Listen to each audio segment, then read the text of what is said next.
A witch hunt against Netflix staff members and shock threats to the royal family. It wasn't going to take long before Meghan Markle started blaming others for the increasing disaster of the launch of With Love Meghan and As Ever. So let me take you through. Hey everyone, welcome back to the channel. If you're into royal drama, media manipulation and the wild world of celebrity PR spin-offs, you're in the right place. Today's story is one for the books. Meghan Markle's latest Netflix project has crashed and burned, and now she's allegedly on a full-blown witch hunt, pointing fingers and playing the blame game. This new report from Radar Online, which is doing some really good work, actually, at the moment, they say a paranoid Meghan Markle is desperately trying to blame a crazy conspiracy theory for all of her recent personal and professional setbacks. RadarOnline.com can confirm. The Duchess of Sussex seems to be falling to the pressures of launching a new business, new Netflix program, and new lifestyle. It all seems to be taking its toll. As an insider revealed, everyone seems against her right now and she's paranoid. There's a concerted effort to make sure she flops. She doesn't trust anyone these days, even her handlers at Netflix. However, other sources exclusively told Radar the truth is much simpler. They said, there's no one setting her up. Her content is just crap. She is just trying to deflect blame for putting out a poor product. And Angela Levin, our royal mastermind, Prince Harry and Queen Camilla's biographer, joins me now. Angela, this is always the way, isn't it? With Meghan Markle, someone else is always to blame. And now this is almost sounding like Hillary Clinton in the 90s when she referred to a vast right-wing conspiracy. No, Meghan, you're just not a likable person, and even the left-wing media is turning off your nonsense. Yeah, the thing is, she won't believe that she's not perfect. She won't believe that she's not better than anyone else. And she's global. She's got global influence. That's what she keeps on saying, and that's what she believes in. So that's why she doesn't improve. If she makes a mistake, she should then listen to what she's been told, do it if she felt that it actually is quite right, and then carry on. But she won't, because she can't believe that she's not perfect. And if she gets, Harry, you're wonderful, you're absolutely wonderful, and all the so-called friends that she invited, oh, you're wonderful, so it goes to your head, and you actually believe that you are beyond being told anything that is a mistake. I mean, we all do mistakes. We all make mistakes. We can always sort of try and think, oh, God, I wish I hadn't done that, and then learn for the next one. But she doesn't. She thinks, well, someone else has done that. Someone else, it's an ailment, isn't it? Is it paranoia, narcissism, or a desperate PR scramble? Before we dive in, smash that like button, and if you're new here, hit that subscribe button so you don't miss any of the stories the mainstream media won't tell you. Let's get into it. Well, it is. And not trusting Netflix is insanity, given that Netflix, Angela, is the only big company still prepared to pay for this nonsense, still prepared to go along with it. Now, you know my theory on this, Angela. I've done a lot of reporting on this. I believe Meghan formed that friendship with Ted Sarandos's mixed-race wife specifically to almost make it impossible for her to lose the job. Ted Sarandos, the co-chief executive of Netflix, very, very powerful man in charge of the purse strings, and seems to be prepared to keep on funding flops. But what we haven't seen, Angela, is any honesty. Because the renewal video that we just saw there, I mean, by the way, it was so cringe, wasn't it? Let us remain calm, talking like a lettuce and a romaine lettuce. I mean, just awful puns. But it wasn't honest, Angela. It wasn't that Netflix had renewed the series. It was just that they had broken up the series into two parts. Well, they'd broken up some of the things that they couldn't, wasn't quite ready to go into this first one. So they kept it, but she's not done anything more. And also they might have done far more than they actually needed. So they got a bit left over. I could have told them what to take out and just do the one and make it much better. But it looks as if they didn't actually go for what was the best. They just went for each thing. Terrible mistake. And yes, she does. She's very, very cunning, very, very clever. She does the same thing with the royal family and people she doesn't like, the press and all that, because she sort of hints at what she's saying. Her sentences are very carefully done. That she then says, like it was, telling her friend off that she's no longer Meghan. She's a Sussex, Meghan Markle. She's a Sussex, and she did that. That is hitting the royal family on their head, isn't it? But she did it very sort of carefully so that no one could actually take her to court or punish her in any way. It's just a sentence. But actually, the more you listen to her, the more you realize that she's full of nonsense, absolutely full, and full of trying to win over someone else, like the king, like Catherine, like anybody, that she's won. And it's in a way that's very hard to hit her back with. Very subtle, very clever. But actually, if you listen to it a bit, you realize how awful she is about these things. Okay, but Angela, can I just be clear, given this is Meghan's contention, is there any type of conspiracy theory against her? Are people trying to work against her in the entertainment industry? Well, I think most people think she's no good, so they don't bother. I think it's all in her head. This is the same back going to her analysing things, that she's perfect. I mean, why hasn't she had one decent film to make or theatre to go on? I mean, nobody wants her. They're not trying to go away from her. She's not good enough, and they don't want her. I haven't heard of anyone who's trying to deliberately spoil her. They just don't think she's good. And because she's so demanding, you can't actually tell her what to do. As she knows how everything should be done, then even someone senior can't help it, because she always wins and she knows better. So in the end, they think, oh, well, I really can't deal with it. Or they leave. It's all the answers are there very clearly. And it's just because she won't listen to anything. So let's start with the facts. Meghan's new Netflix show, hyped as a feminist, empowering and enlightening docuseries, launched with high expectations, but it flopped hard. Reviews were brutal. Viewership, disappointing. Indeed. Can I be honest about what I think this is, Angela? It's paranoid narcissism. Because if you think about it, she also thought there was a conspiracy against her in the royal family. There absolutely wasn't. The royal family wanted this to work for her. They wanted her to keep her own jobs, to keep her own life, to keep her happy. But because it didn't work out, all of a sudden there's a conspiracy. There's a great conspiracy. And of course, when it came to the royal family, it was all based on racism. So again, paranoid narcissism is, I believe, what leads to these constant witch hunts in her life, and never actually turning the microscope on herself and thinking, is there something I could have done better? Why did the team at Spotify call me an effing grifter? Did I not work hard enough for them? Did I bully staff members? And that's why they've now gone to speak off the record to the Hollywood Reporter. But no, just like Hillary Clinton, it's all a conspiracy. It's nothing to do with her. Let me tell you a very quick story. 2 Please. days after their wedding, I was invited to go to Prince Charles's birthday party. It starts in the summer and goes all the way through to winter because there's so many people, so many parties, right? I was invited and said, look, you're going to be thrilled to bits because Harry and Meghan have decided to come. They had an invitation, but they didn't want to come. At the beginning they thought they'd be very tired. They're not very tired. They can I please come? Yes. And I was told, get here quickly, Angela, because they say they don't want to stand on the prince's feet. They don't want to get under his, make him not the key one in this party. So they won't stay long, maybe half an hour, maybe 40 minutes. That's all. Okay, fine. They arrived. They're going around all this, very sweet. And then an aide went up and whispered in their ear. And they said, oh, yes. And they went to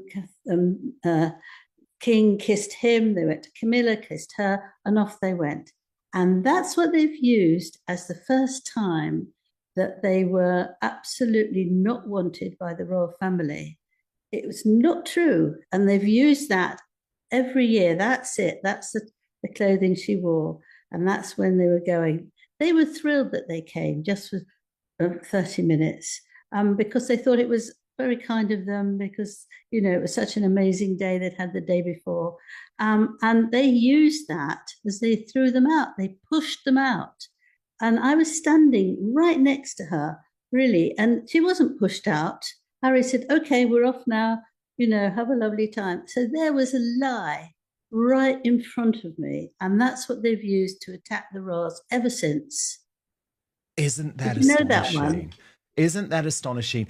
I did know that they had used that event to try and claim it was an example of the mistreatment, but I didn't know that you were there. And it's so fascinating to actually hear that it couldn't be further from the case.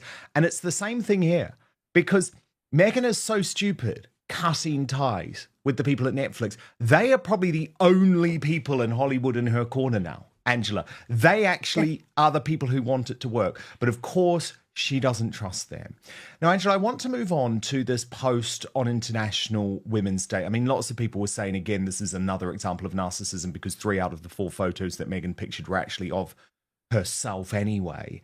But you're very concerned, and actually there's been a lot of criticism over this picture, Angela, because they're actually breaking Californian law, you believe. Even loyal fans are saying it lacked authenticity. Critics called it out of touch, self-indulgent, and one even said it felt like a royal therapy session disguised as content. No, not I believe, I know, yes. They're in a boat, and there's this little girl, age 3. She looks as if she's 3, and Harry's just holding her. Now, she could just jump up.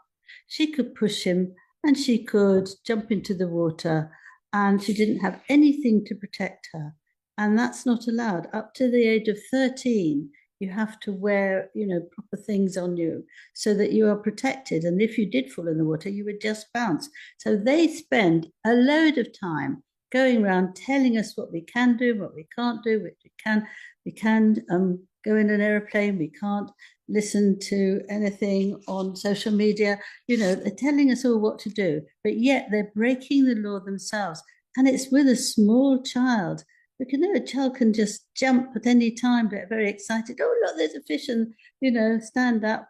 So it is absolutely not only dangerous to themselves and their little girl, but actually a ridiculous way to behave and breaking the rule. In California, it's a strong rule that mustn't do that. Yeah, indeed. And it is very much against the law in California, but they won't care, do they? Because, Angela, they believe they're above the law, the official law, and actually the moral law. But, Angela, Dr. Max Pemberton in the Daily Mail is actually going on a similar theme here. So he says her TV show is full of shallow, toxic positivity. Here's why I believe Meghan is sending a damaging message to mums. And there's a whole big column about this, but I'll just read out, Angela, one of the segments of his analysis. He says, as amusing and unrealistic as the series is, I do worry about how it may make some parents feel. There will be some looking at the endless crudités, charcuterie boards, and bespoke party bags and wondering whether they are letting their children down by not providing something similar. Let me tell you, you are not.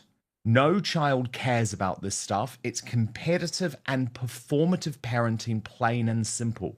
Give kids a ball and put them in the garden and they'll be fine. Every episode smacked of the kind of shallow, toxic positivity we see on Instagram. I watched very much feeling as though Meghan was trying too hard to convince me that everything is fine in her world. In fact, more than fine, amazing, as she repeatedly puts it, joyful, wholesome. But do you agree with this medical professional suggesting actually Meghan's TV show is quite toxic and damaging for mothers? Yes, I do think that. I mean, you know, she took her friend Mindley Kaling, Yes. and she was talking to her about parties and asked her, you know, did she like what she'd done? And she said, I don't know. I go out The woman I hire gets it all for me. So there we are. That sort of rich woman would not actually want to know how to do all those little flowery things and make things. They just have someone to do it there. So it's I don't think it's necessarily embarrassing there, but it's ludicrous because what a waste of time. And women don't want to spend hours doing that. Yes, and she's got no thought about it. I bet you for her babies, she doesn't actually do it all. She'll get someone else to do it. That's what they do. It's a lot. Was it the content, the timing, or the person behind it? According to insiders, Meghan didn't take the flop lightly. Sources say she went into damage control mode, demanding answers from producers, questioning Netflix execs, and accusing the media of sabotaging the project. Well, Angela, we didn't see her blow up the balloons, for example. Good. And I'm pretty certain if she had, we would have seen it. See what I'm saying? Yes, I know exactly what you're saying. Yes, yes. But there are a whole load of lies, Angela, a whole load of lies, which are just unraveling. I mean, look, we saw one, and this was a funny moment, wasn't it, Angela? Because she tried to make out that, a balloon pump was some type of crazy invention. But look, there are a lot of lies emerging, and obviously one of the most toxic, Angela, involves Meghan's childhood. And we've seen Thomas Markle, who hasn't watched the whole series, but has been told about all of the key points and is especially upset about two aspects, Angela. Firstly, that she's walked away from the Markle surname to become Meghan Sussex, so she claims. I think that's silly, actually, because most women change their name when they marry. Yeah. I didn't feel for that one. I'm sorry to interrupt you. No, please. I thought that was a silly one because 9 out of 10 women actually change their name. It doesn't mean they've given up. No, that is true.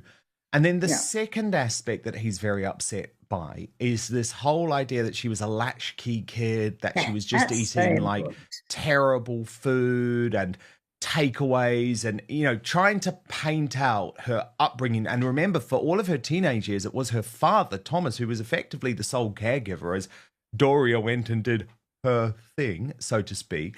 But Inside Edition and an interview that Meghan did actually before she was famous is able to prove that she was lying on the Netflix series. I've cut them together, Angela, so you can compare and contrast, and I'll get your reaction off the bat. So, Angela, completely contrasting in terms of her stories, because in the Inside Edition clip, she's saying actually during her childhood, she was eating farm to fresh food. Yeah, well, she's a liar, isn't it? It's just, I don't know. If you have bits of her life that we know while she's around, everything is a lie about the royals, about different friends, about anything. A school she went to, she just is. She can't help but be a liar and to be a victim. So she's a double sufferer, and it's actually extraordinary. And nobody stops her. They let her sort of dream away with all these horrible, nasty things that she wants to put everyone out. And it is terrible. I know that the royal family welcomed her with open arms and were very, very keen that she'd join them. Genuinely, I had discussions about it. And she's turned them into sort of a horrible family who want to get rid of her, which they didn't at the beginning. No, indeed. So it just feels like there's a lot of lies which are just constantly being exposed. The other lie, I think, Angela, is that Meghan actually cares so much about the first responders. Remember, when it was sort of advantageous for her to do so in terms of publicity, or so she thought, she was all over the Californian wildfires effort. Now she can't even be bothered to show up on Prince Harry's arms to charity events. He did show, Angela, to the 1805 Rock for Responders benefits at the Granada Theatre in Santa Barbara, where he chatted with first responders. Now, look, whether he's doing it for PR purposes, who knows? But how fascinating that we've gone immediately, as soon as the show has launched, we've gone back to Meghan just doing her own thing, not bothering to show up. But here's where it gets darker. She's allegedly blaming staff, editors, and even palace-friendly influencers for the failure. One source claimed she believes there's a coordinated campaign to destroy her media brand. Well, I don't think she got a good enough praise there. I think she was embarrassed by the fact they said, she was walking over what could have been someone's house or could have been someone who was dead. I think she's got a very good way of cutting it off. Boom, gone. And then she moves on to something else. She excuses herself in her own way, which means somebody else said something and she didn't know. But she tries things, and then she doesn't care. She hasn't really got a heart to really care and to do something that is very important. I mean, she just will get out of it. And I think that she's been so excited about her, I don't know what she calls cooking, but I don't, that she had to stay there. And Harry obviously was hovering around all the time, waiting when he was allowed in, and just went off to actually cheer people up a bit. Probably did. Indeed. Now, Angela, can we just have one moment? I describe it as the palate cleanse, to talk about the real royals. And we have to take a moment for Catherine, the Princess of Wales, at this Commonwealth Day service yesterday. Now, look, we know that she had really struggled trying to attend events when she was still going through her cancer treatment. But now that she's in remission, any fears that she wasn't going to glow and sparkle and be such a big presence on the public stage for the royal family have long been dissipated. Likewise, that really awful criticism, Angela, that, she's only ever going to wear really dull outfits and dark colours, because just look at her at this service. I mean, she truly is shining brighter than ever. And I just think people are quite right to be delighted about this after everything she's gone through over the past year. She looks absolutely wonderful, and she's absolutely gorgeous to look at. Her necklace fits just perfectly at the top. She's full of smiles for her husband, who's as excited as she is that she is there. And that red is very strong. It's not trying to take a second line. This is, I am here, I am strong, and I'm very happy and positive. And that's what she's doing. And I think that that's just right. It's got a sort of strength, hasn't it? That sort of colour.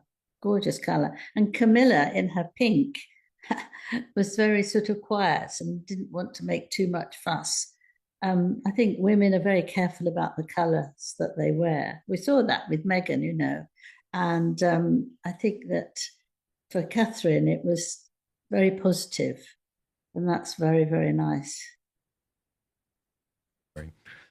Yes, indeed. And Angela, a lot of people talking about this quite unfortunate side-by-side. Catherine, the Princess of Wales, and Angela Rayner, who, for folk who don't know, is the Deputy Prime Minister of the United Kingdom. Someone quite nastily put it, Angela, Catherine was dressed by Catherine Walker. Angela Rayner was dressed by Timu. But at least she tried, right? At least she tried. Maybe just slightly unfortunate that she was in almost exactly the same tone as Catherine. Sound a little paranoid? If you're enjoying this deep dive and want more truth over spin, click that subscribe button and join the community. We break down the headlines with no sugarcoating. So here's the big question. Is Meghan Markle spiraling into paranoia after her show's failure? Or is she executing another chapter in her ongoing media war? Drop your thoughts in the comments. I read every single one. Thanks for watching, and until next time, stay sharp, stay curious, and don't fall for the royal smoke and mirrors.